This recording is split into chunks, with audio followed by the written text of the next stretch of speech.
Bonjour à tous, bienvenue sur la chaîne de God's Kingdom First. C'est bien la première fois que je fais une vidéo complètement en français.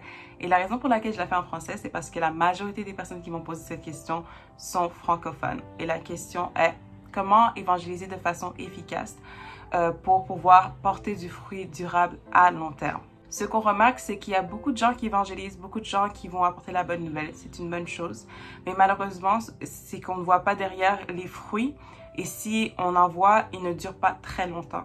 Alors aujourd'hui, par la grâce de Dieu, je vais vous partager les quelques conseils que j'ai pu apprendre durant ces dernières années où j'ai été vraiment dans ces différentes étapes, tu vois, d'évangélisation, porter du fruit, etc., à long terme, faire des disciples, etc. Donc, si ça vous intéresse, je vous conseille de pouvoir prendre à boire un crayon, un stylo, parce que ça va être un peu long, mais ça va être super intéressant et enrichissant et j'espère que vous en serez bénis. OK? Le premier point, pour être efficace dans la moisson, il faut à tout prix dire la vérité aux gens. Très souvent, ce qu'on voit, c'est que les évangélistes ou les disciples qui vont dehors pour aller partager la bonne nouvelle, malheureusement, ils diluent la bonne nouvelle pour essayer de la rendre acceptable. Mais en faisant cela, ils rendent un très très mauvais service aux gens. Déjà de 1, l'évangile n'est pas quelque chose de cheap pour qu'on puisse la diluer ou la manipuler dans un sens ou dans un autre, car c'est le résultat du sacrifice de Jésus à la croix. Son sang a coulé. Et de ce fait, nous n'avons pas le droit de l'amoindrir, de présenter Jésus simplement comme un ticket pour aller au ciel. Écoutez-moi les gars. Oui, nous sommes sauvés par le moyen de la foi, c'est-à-dire que ce n'est pas par nos propres efforts ou mérites que nous parvenons au salut, mais le Seigneur ne veut pas des gens qui le suivent par intérêt, mais il se cherche des gens qui veulent le suivre par amour pour lui. Car la vérité, les gars, le suivre, ça demande un sacrifice. Et si vous ne me croyez pas, les amis, je vous encourage à aller relire les évangiles et relire ce que Jésus a dit. Il a dit à ses disciples de porter leur croix et de le suivre. Il leur a demandé de renoncer à eux-mêmes, de ne plus vivre pour eux, mais de vivre pour lui, pour Jésus. Il leur a demandé de l'aimer au-delà de tout, de tes parents, de tes amis, de ta propre vie, de tout. En plus de tout ça, dans notre marche avec Christ, le Saint-Esprit nous transforme afin que nous ressemblions de plus en plus à Christ. Alors, bye bye le caractère insolent, bye bye l'amertume, le manque de pardon. Et tout cela représente le sacrifice qu'on doit être prêt à payer quand on veut vraiment servir Christ, quand on veut vraiment suivre Jésus. Alors, de présenter Jésus aux gens comme étant un simple ticket vers le ciel, c'est leur faire un vrai mauvais service parce qu'ils ne sauront pas l'amplitude de la vérité, l'amplitude du choix qui leur est présenté. Désolée les gars, il y a eu une petite interruption, d'où ces vêtements qui sont derrière moi. Mais on continue. Je vous donne un exemple. Imaginez une personne qui s'apprête à aller à l'université, qui a aucune notion de c'est quoi l'université, et va voir son père et lui demande, c'est quoi l'université? Et son père lui dit, écoute, l'université, il faut juste que tu étudies et tu auras un diplôme. Ah, ok. Deuxième scénario, le même jeune homme va voir son père et lui demande qu'est-ce que c'est l'université. Et son père lui explique, écoute, l'université, c'est un cheminement où tu devras travailler fort, où tu auras à étudier, à beaucoup lire, à te sacrifier, tu n'auras pas le temps d'aller peut-être voir tes amis, ou tu n'auras peut-être pas le temps de pouvoir faire des activités que toi tu aimais auparavant. Parce qu'il faut que tu te concentres sur la chose, la matière que tu vas étudier. Mais si tu travailles fort et que tu persévères jusqu'à la fin, tu auras un diplôme qui te permettra de trouver un emploi. Maintenant, dans les deux scénarios, qui des deux sera le plus préparé en vue de la réalité de l'université? Bien sûr, le jeune homme du deuxième scénario, n'est-ce pas? Non seulement ça, il aura conscience du prix qu'il aura à payer afin de pouvoir finir son bac et obtenir son diplôme. Il sera beaucoup plus préparé que l'autre jeune homme de l'autre scénario à qui on lui dit il faut simplement que tu étudies pour pouvoir réussir à l'université. C'est dans cette même réalité que lorsqu'on va vers les gens pour aller leur partager la bonne nouvelle ou qu'on essaie de partager à un ami ou à un frère ou à des gens qu'on rencontre l'évangile, il faut qu'on leur dise la vérité. Et la vérité commence par utilisons le mot repentance. Très peu de gens utilisent le mot repentance lorsqu'ils apportent la bonne nouvelle. Pourtant, c'est le mot que Jésus a utilisé lorsqu'il est venu et qu'il a commencé son ministère, il a dit « Répentez-vous car le royaume des cieux est proche ». Jean-Baptiste utilisait le mot « repentance » lorsqu'il approchait les gens. Les disciples parlaient de la repentance. Et alors nous, aujourd'hui, lorsqu'on approche les gens, pourquoi on a peur de leur dire le mot « repentance » ?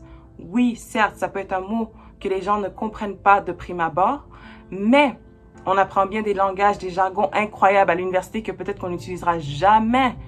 Mais on arrive à les comprendre et à les apprendre. De la même manière, c'est possible de pouvoir expliquer à quelqu'un avec des mots simples ce qu'est la repentance. Parce que la repentance a une connotation beaucoup plus forte que simplement demander pardon. La repentance est de prendre une décision ferme, de vouloir changer de manière de penser et de conduite, de délaisser le péché afin de suivre Jésus. Oui, il y a ce regret profond, ce désir de demander pardon au Père, mais il y a aussi cette décision ferme qui est dedans de vouloir délaisser le péché, ses anciennes manières de vivre pour suivre Christ. Et lorsqu'on approche les gens avec ce mot repentance, ça permet à la personne de pouvoir se dire « Ok, est-ce que je suis prête à vraiment faire ça ou non ?» Et je vous invite à lire Luc 3, du verset 8 au verset 14. En grosso modo, Jean-Baptiste est là, il s'adresse à une foule, il leur parle de la repentance et que la repentance doit porter un fruit, que ce n'est pas juste quelque chose d'intellectuel, mais que ça doit vraiment être, il doit y avoir un résultat, quelque chose de manifeste, quelque chose qu'on peut voir qui s'ensuit après la repentance. Et ce que j'aime, c'est la réponse des gens. Ils ont vraiment compris le message de Jean-Baptiste et ils demandent à Jean-Baptiste, que ferons-nous? Et Jean-Baptiste leur donne des actions spécifiques qu'ils doivent faire en relation à qui ils étaient auparavant. Donc, si tu étais un voleur, ben, t'arrêtes de voler, tu donnes même, tu vois. Donc, c'est pour montrer que lorsqu'une personne se répand, c'est pas juste, voilà, je me suis repenti, j'ai demandé pardon, ok, ouais. Non, c'est qu'on doit pouvoir voir le fruit qui en sort de cette repentance. Et lorsqu'une personne comprend ça, eh bien, vous venez de trouver un terrain favorable pour l'évangile. Car la repentance est la clé d'entrée vers le salut. Car lorsqu'une personne se répand vraiment, il y a un début de transformation qui se passe. Le Seigneur nous dit qu'il enlève le cœur de pierre pour mettre un cœur de chair. Que c'est beau. Oui, il se peut fort bien que sur 10 personnes, il n'y ait qu'une personne qui accepte réellement de se repentir. Mais la qualité vaut mieux que la quantité. Car la qualité va produire la quantité. Vous ne me croyez pas? Réfléchissez à cela, asseyez-vous bien. Jésus s'est investi de façon personnelle dans 12 personnes qui jusqu'à aujourd'hui ont impacté le monde. 12 disciples, on va enlever Judas et remplacer par Paul. 12 disciples ont impacté le monde parce qu'ils ont été investis proprement par Jésus lui-même. Et jusqu'à aujourd'hui, 2000 ans après, on vit encore cet impact. Et grâce à ça, on a cet évangile qui nous permet de connaître la vérité et d'être affranchis.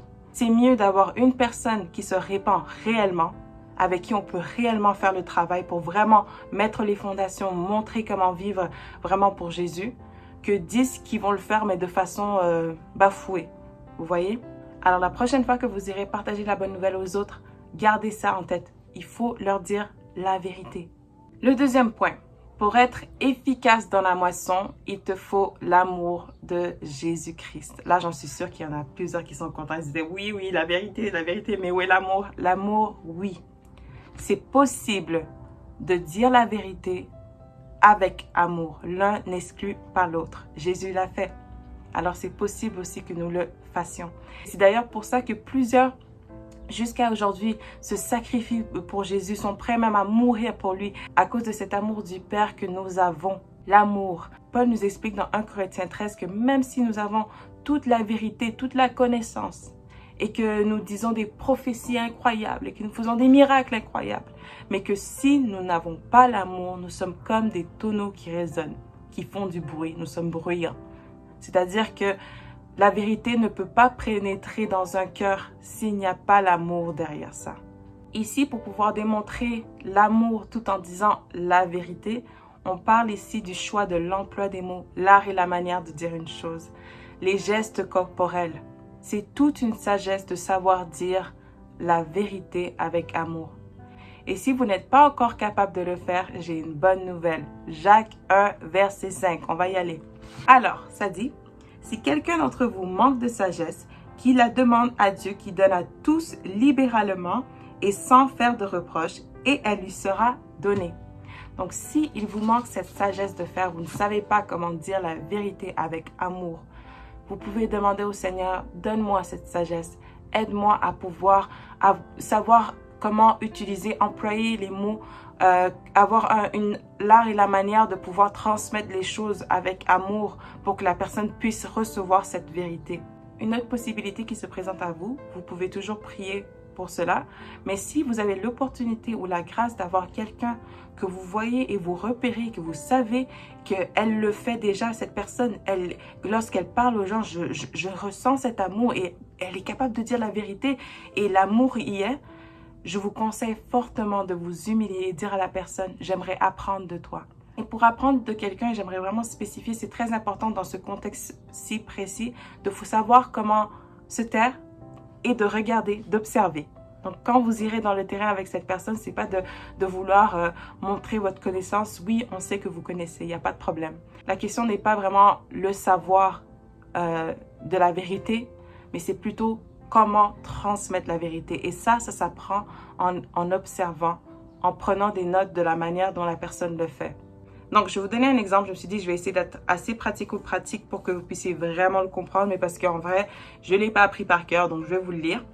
Donc, le premier exemple, c'est quelqu'un qui, on va dire, on l'appelle Jean-Paul. Jean-Paul connaît Suzanne et il aimerait lui partager l'évangile. Et son collègue, ça fait peut-être 10 ou 15 ans, il veut lui partager l'évangile et il lui dit, écoute, tu vas aller en enfer, tes péchés t'ont condamné.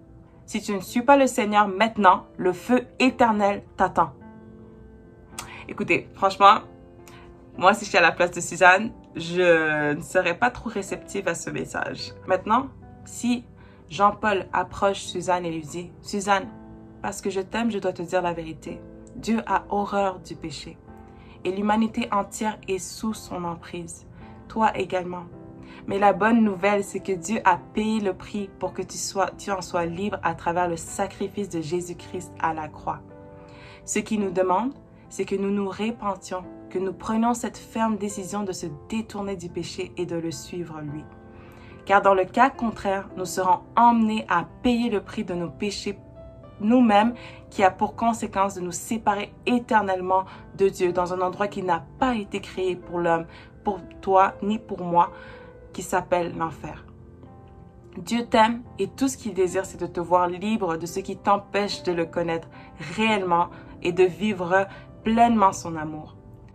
Là, je vous promets que Suzanne, même si peut-être qu'elle n'a pas accepté directement ce message-là, mais ça aura planté une graine. Elle sera beaucoup plus réceptive à entendre plus par rapport à cela que une personne qui vient et puis lui dit des choses assez dures, mais sans amour, sans patience, sans bonté derrière.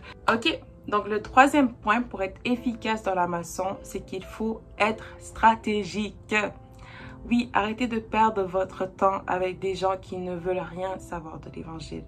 Jésus nous envoie dans la moisson comme des ouvriers éclairés, sachant vers qui investir notre temps, investir notre précieuse connaissance de l'Évangile et de sa parole et notre énergie. Croyez-le ou non, mais prêcher l'Évangile requiert un effort physique, mental et spirituel.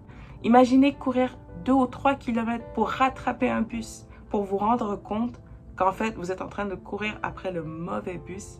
Et ça, c'est trop énervant. Vous n'aurez même pas l'énergie pour courir pour le bon bus. J'aimerais spécifier que ce n'est pas une discrimination de personne, mais c'est d'user de discernement. Et le discernement, c'est quelque chose que le Seigneur nous invite à avoir. C'est également quelque chose pour lequel nous pouvons prier et demander au Seigneur, remplis-moi ton discernement. Donne-moi plus de discernement pour que je puisse comprendre, discerner les temps, les saisons, les personnes, discerner les choses qui sont autour de moi. C'est très important le discernement. Et pour être stratégique dans la moisson, Jésus nous parle d'une réalité importante qu'on doit comprendre. Et cette réalité se trouve dans la parabole du semeur. Les disciples, en fait, après que Jésus ait partagé cette parabole, ne comprenaient pas où Jésus voulait en venir avec cette parabole. Et Jésus leur a dit, comment voulez-vous comprendre toutes les autres paraboles si vous ne comprenez pas celle-ci? Ce que nous allons voir dans la parabole, c'est que nous avons 4 types de terre. Et ces 4 types de terre, nous les retrouvons dans ce monde, dans ton pays, dans ta ville. Tu vois, ça représente les 4 types de personnes que tu vas rencontrer dans ta vie, lorsque tu évangélises, lorsque tu parles de Jésus à ton ami, ton frère, quelqu'un à l'extérieur. Ces personnes-là vont tomber dans une de ces 4 terres. D'où l'importance de comprendre ces 4 terres et de savoir discerner. Donc ensemble, nous allons voir cette parabole à partir de Marc 4, nous allons lire Marc 4, le chapitre 4. Donc je vous invite vraiment à le lire d'abord peut-être en entier parce que je ne vais pas le lire avec vous, mais je vais aller terre par terre ensemble en parler. Et si vous voulez, vous pouvez vraiment poser la vidéo, prendre le temps de vraiment lire la parabole du semeur, vraiment la comprendre et ensuite revenir sur la vidéo pour pouvoir en décortiquer ensemble. Donc, la semence le long du chemin. On parle de la première terre ici qui a été mentionnée par Jésus. C'est la personne à qui on apporte la parole, la bonne nouvelle, mais ne la comprend pas, c'est-à-dire ne la reçoit pas. Alors, le diable fait quoi? Il vient et arrache ce qui a été semé. Un exemple concret, on imagine qu'il y a encore Jean-Paul. Franchement, ce nom, je ne sais pas d'où il vient. Jean-Paul qui est assis, je ne sais pas, dans un café. Et tu décides de vouloir approcher Jean-Paul. Jean-Paul, tu commences à lui, je sais pas, tu lui parles un peu de la bonne nouvelle et il te dit arrête là, je suis pas intéressé et tout. Alors, disciple rempli de discernement que tu es, qu'est-ce que tu fais? Est-ce que tu insistes? Tu commences à vouloir débattre, tu commences à vouloir imposer la parole sur lui? Non, tu comprends bien que la personne, par son langage corporel, par le fait qu'il est bloqué, qu'il ne veut pas plus, qu'il appartient pour l'instant à une personne de la première terre, du premier terrain. Du coup, qu'est-ce que tu fais? Tu lui dis, ok, il n'y a pas de problème, est-ce qu'il y a quand même quelque chose pour laquelle je peux prier pour vous? Et il te répond, laisse-moi tranquille, pars. Qu'est-ce que tu fais? Tu le bénis et tu t'en vas. Sans rancune, sans amertume, sans être vexé. C'est normal, tu vois, il y a des gens qui vont l'accepter, il y a des gens qui ne vont pas l'accepter. Il faut toujours garder en tête que tu sèmes ce que tu peux et ce que tu peux semer ou déposer en une personne dépend de son niveau de réceptivité. Si tu peux déposer 100% et l'amener à la nouvelle naissance, gloire à Dieu. Mais si tu sens que c'est pas possible d'aller plus haut que 10%, ne force pas. Tu risques de même créer une aversion où elle veut même plus entendre l'évangile parce que la personne l'a poursuivi, l'a crié derrière. Arrête-toi. Donc, deuxième type de terrain. La semence sur le terrain pierreux. La personne entend la parole et la reçoit avec joie. Mais parce qu'il n'y a pas de racine en elle-même, elle manque de résistance. Et dès que survient une tribulation ou une persécution à cause de la parole, elle y trouve une occasion de chute. Ok, voici un exemple. On va utiliser un autre nom que Jean-Paul. On va dire, j'essaie de trouver des noms de personnes que je ne connais pas, mais ça devient très difficile parce que là maintenant, j'ai quand même un grand réseau de personnes que je connais. On va utiliser Gertrude. Je ne connais pas de Gertrude, je pense.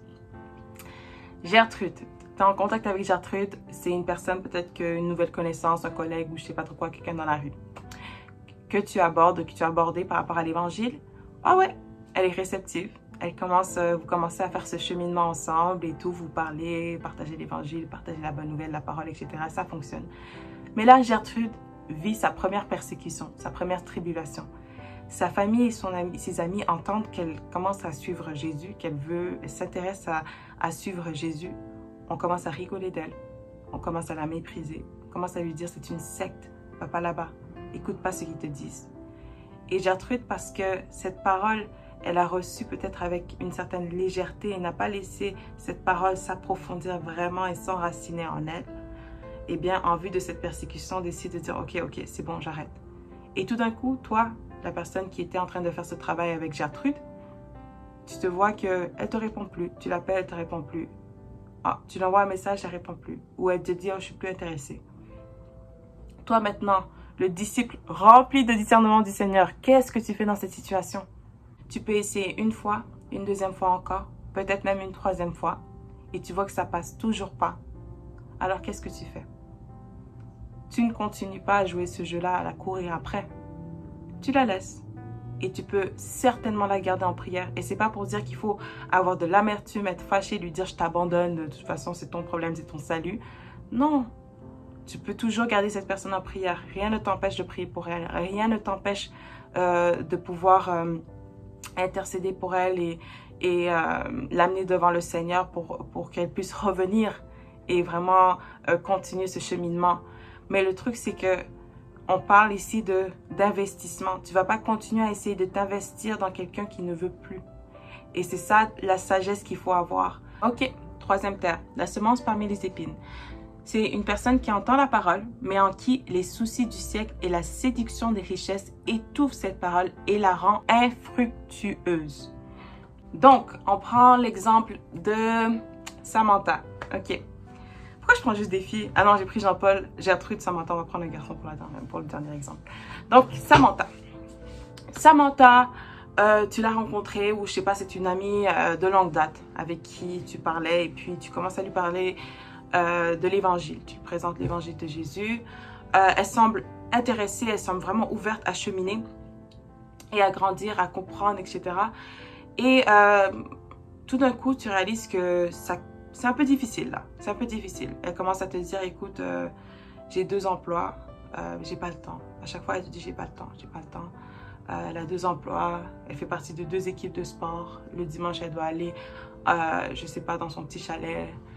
Le samedi, elle doit faire toutes ces 10 000 activités qui ne la permettent pas et parce qu'en fait, c'est son choix. Elle ne choisit pas de faire de la place pour l'évangile, mais qui l'empêche de pouvoir faire de la place pour pouvoir grandir et vraiment s'appliquer à l'évangile. Quand tu parles avec Samantha, elle te dit toujours « je n'ai pas le temps ». Tu lui dis « est-ce que tu aimerais bien compris qu'on lise la Bible ensemble ?»« Je n'ai pas le temps, j'ai pas le temps, j'ai pas le temps, j'ai pas le temps ». Elle est distraite, elle est séduite par les richesses de ce monde, par tout ce que le monde a à lui offrir. Elle se jette dans tout et ne fait pas de la place pour l'évangile. Alors, disciple rempli de discernement, qu'est-ce que tu es? Qu'est-ce que tu fais?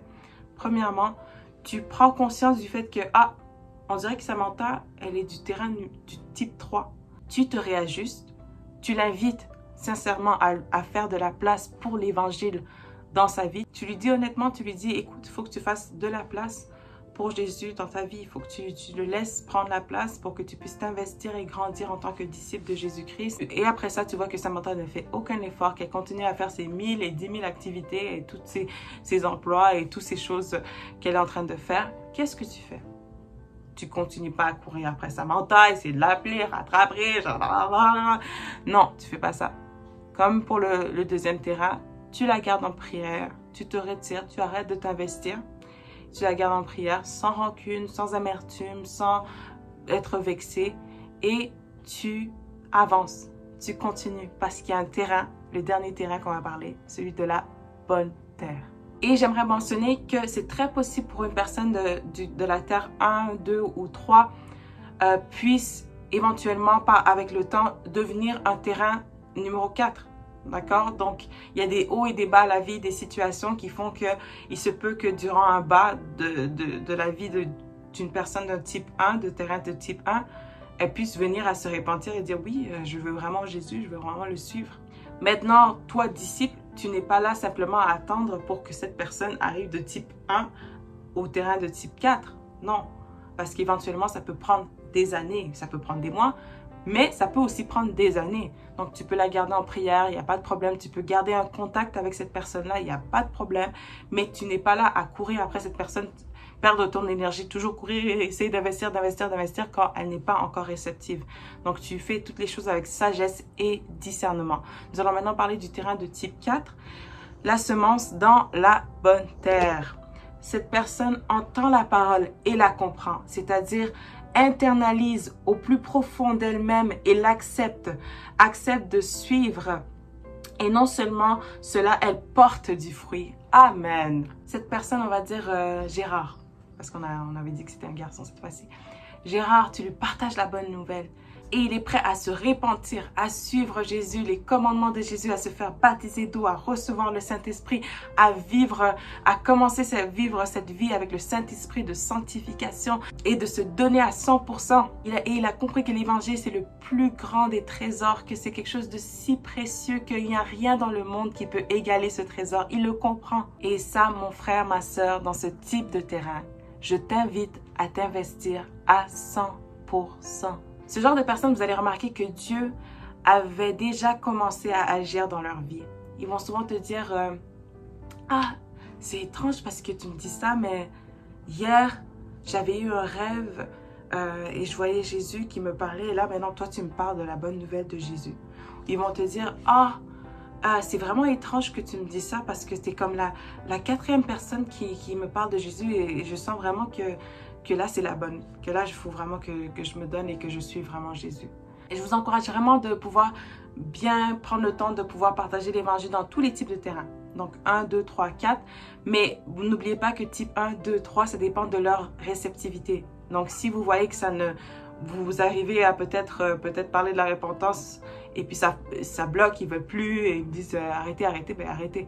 Mais avec un terrain de type 4, je vous encourage vraiment à pouvoir partager l'étendue de l'évangile et de prendre le temps de le faire pour que la personne le comprenne vraiment. Voyez cela comme un arbre. C'est beaucoup plus facile de redresser un arbre qui est jeune, voilà, qu'un arbre qui a 20 ou 30 ans, qui est grand et qui est imposant. Essayer de le redresser, c'est comme vraiment très difficile. Quand la personne est encore enfant et encore tout jeune, dans le début de sa foi, vous lui exprimez l'étendue de l'évangile, vous prenez le temps de vraiment la faire comprendre le choix qu'elle est en train d'entreprendre, elle pourra grandir avec une bonne fondation dans la droiture, voyez? Alors pour présenter l'évangile complet, il faut à tout prix que vous expliquez à la personne quelle a été sa condition ou quelle est sa condition avant Jésus-Christ.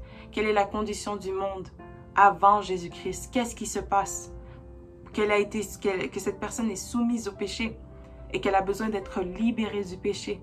Alors ça vous invite à expliquer le sacrifice de Jésus-Christ à la croix. Qu'est-ce qu'il a fait? Qu'est-ce qu'il a payé? Et comment cette personne ne pouvait pas le payer elle-même, ce prix? Qu'il fallait que ce soit quelqu'un de pur, de juste, quelqu'un sans péché. Après ça, il faut lui expliquer la réponse qu'elle doit avoir à l'évangile. Donc, c'est pas simplement « Waouh, c'est beau ce que Jésus a fait pour nous ». Non, tu as ta réponse à donner. Et la réponse qu'une personne doit donner à l'évangile, c'est ce qu'on appelle la nouvelle naissance. Elle doit être prête à se repentir de ses péchés. On a parlé de la repentance. À comprendre et à choisir de se faire baptiser d'eau au nom du Seigneur Jésus-Christ. Et je vous invite peut-être à utiliser des passages pour vraiment expliquer en détail c'est quoi le baptême d'eau parce que c'est plus qu'un symbole. Il y a quelque chose de puissant que le Seigneur opère dans l'eau. Il libère la personne de sa nature pécheresse, du péché, du vieil homme, pour que lorsqu'elle sort de l'eau, elle ressuscite avec Christ, comme Christ à la croix est mort pour nos péchés. La personne, en étant immergée dans les eaux du baptême, meurt au péché et sort de l'eau victorieuse sur le péché, ayant une nouvelle nature, n'étant plus esclave du péché. Un passage spécifique que j'aime beaucoup, c'est celui dans Romains 6. Paul explique vraiment ce qui se passe dans les eaux du baptême. Ensuite, ce serait de l'expliquer. Le baptême du Saint-Esprit, c'est quoi recevoir le Saint-Esprit? Comment on reçoit le Saint-Esprit? Et pourquoi recevoir le Saint-Esprit? L'importance de pouvoir marcher avec le Saint-Esprit de Dieu qui nous montre les choses à venir, qui nous console, qui nous fortifie, qui nous dirige, qui nous emmène dans la sanctification. Et ça ne s'arrête pas là, les amis. Il faut aussi leur dire que Jésus revient. Mais il ne revient pas comme un agneau. Il revient comme un roi pour pouvoir établir son royaume ici sur terre. Et seulement ceux qui auront mis leur confiance en lui, qui l'auront suivi, qui auront persévéré jusqu'à la fin, pourront prendre part à ce royaume. Et les autres qui auront refusé de le suivre vivront la condamnation éternelle. Donc c'est important de leur donner the full picture. Ok, donc le avant, le pendant et le après. Pour qu'ils puissent comprendre, ok, d'où je viens, qu'est-ce que je suis sur le point de faire, qui va m'amener à la nouvelle naissance. Ensuite, qu'est-ce que je dois faire après et pour m'emmener à le résultat final qui est d'être avec Jésus pour l'éternité. Et donc, quand quelqu'un a compris l'évangile vraiment et qu'elle est prête à aller de l'avant, il faut aller de l'avant. Donc, il faut l'emmener à la nouvelle naissance, la repentance, le baptême d'eau et le baptême du Saint-Esprit. Mais après cela, il faut aussi l'expliquer qu'elle doit aussi apprendre la parole. Ça veut dire que vous avez, à un certain niveau, besoin de pouvoir transmettre quelque chose après le baptême. Vous ne pouvez pas laisser la personne, ok, ben vas-y, c'est bon, t'es baptisé, t'es né de nouveau, c'est bon. Non. Elle ne sait même pas comment lire une Bible. elle comprend pas encore toutes les structures de la Bible, elle comprend pas que, ok, il y a 4 évangiles, d'accord, donc il y a le livre des actes, et ça c'est ça, ok, il y a des lettres que Paul avait écrites à certaines églises, d'accord, donc vous pouvez être cette personne qui lui enseigne ces bases, qui lui enseigne certaines bases, et non seulement les bases plus pratiques, mais les bases aussi spirituelles, les fondements qui lui permettront après de pouvoir grandir et de pouvoir comprendre les choses beaucoup plus facilement. Et si vous ne savez pas faire, si vous ne savez pas comment amener quelqu'un à la repentance, vous ne savez pas comment baptiser quelqu'un, vous ne savez pas comment baptiser du Saint-Esprit, si vous ne savez pas comment former quelqu'un ou lui donner les fondations au moins après son baptême pour qu'elle puisse ensuite grandir, continuer son cheminement avec le Seigneur, contactez-moi, envoyez-moi un message. C'est exactement ce que je fais et c'est exactement ce que plusieurs font, que vous soyez en Europe, que vous soyez en Amérique, c'est très possible de pouvoir avoir cette formation pour que vous puissiez ensuite reproduire. Car c'est ça qu'on veut, la multiplication de disciples. Mais pas des disciples qui vont simplement être un peu perdus d'ici et là, avoir quelques fondations ici et là, mais des disciples qui sont accomplis, des disciples qui sont assis. Sinon, j'espère vraiment que cette vidéo vous aura béni et vous aura donné des astuces, des conseils qui vous permettront d'être efficace dans la moisson. N'oubliez pas, pour être efficace dans la moisson, il faut dire aux gens la vérité, il faut dire la vérité avec amour et il faut être stratégique. Soyez bénis.